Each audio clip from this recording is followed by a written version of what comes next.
Ma sœur, mon frère, à toi, grâce et paix.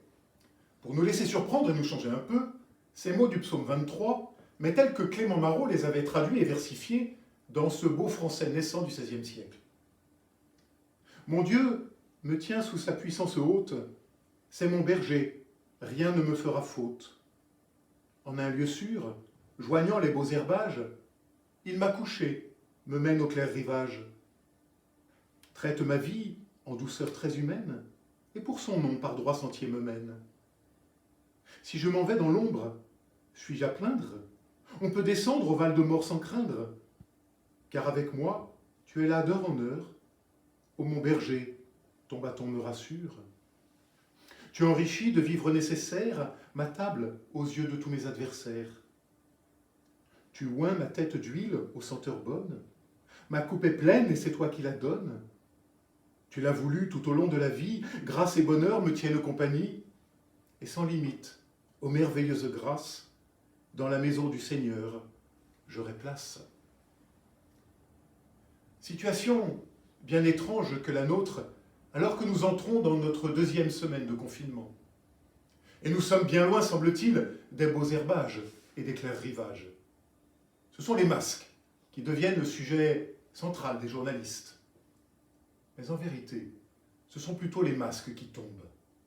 Ce que nous vivons tous à l'échelle du monde nous démasque, mettant à jour nos fragilités, notre vulnérabilité commune, l'inconséquence de certains choix économiques et de nos choix de vie d'une façon générale. Je lis et j'entends beaucoup de gens lucides, courageux, intelligents, qui, forts de cette prise de conscience, appellent déjà à l'après, afin que nous ne retournions pas, la crise terminée, à nos vieux démons, et cela est juste et bon. Pourtant, je pense aussi à l'aujourd'hui, juste aux heures et aux jours qui viennent. Certains redécouvrent les vertus de la lenteur, du silence, d'une autre manière d'être, mais d'autres aussi découvrent la promiscuité, l'ennui ou le déluge d'informations de toutes ces nouvelles qui n'en sont pas et qui nous submergent. Et je me demande, comment tenir dans la durée?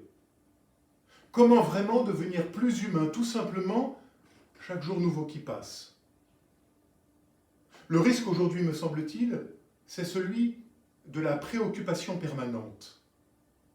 La question n'est pas de savoir comment nous occuper, car nous sommes occupés par un ennemi invisible. Sans bien nous en rendre compte, les nouvelles de la propagation du virus nous préoccupent sans cesse, nous occupent en permanence. Ainsi, nous sommes entrés en situation d'occupation. Une triple occupation même, occupation temporelle, spatiale et martiale. Temporelle, car plus moyen de programmer la moindre activité, ni le moindre événement à venir. Une maman me demandait hier, et la bénédiction du mariage de ma fille, pourra-t-elle avoir lieu à la date convenue? Impossible de lui répondre sous occupation. Spatiale, confinés que nous sommes, nous qui n'avions pourtant aucune vocation monastique, nous voilà tous cloîtrés. Militaire enfin, puisque certaines municipalités décrètent des couvre-feux et que l'on nous dit que nous sommes en guerre. Ma sœur, mon frère, il nous faut, nous aussi, entendre un appel, non pas celui du 18 juin, mais celui de l'Évangile. Ne devons-nous pas nous mettre, plus que jamais, à l'écoute d'une autre nouvelle, d'une bonne nouvelle, de cette bonne nouvelle de l'Évangile, celle qui nous redit que nous ne nous réduisons pas à nos occupations, mais qu'une libération est promise.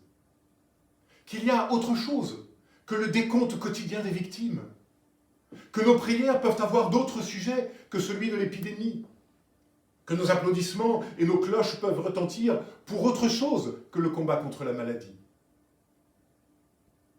Je crois qu'il nous faut redécouvrir aussi un peu d'espace intérieur, mais pour le rien, pour le vide. Juste pour le rayon de soleil qui s'invite par la fenêtre.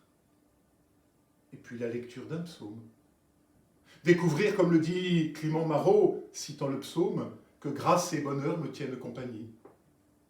Simplement ne pas oublier, surtout ne pas oublier, que la vie attend de naître, sous nos pas, dans le terreau de notre fragilité enfin acceptée.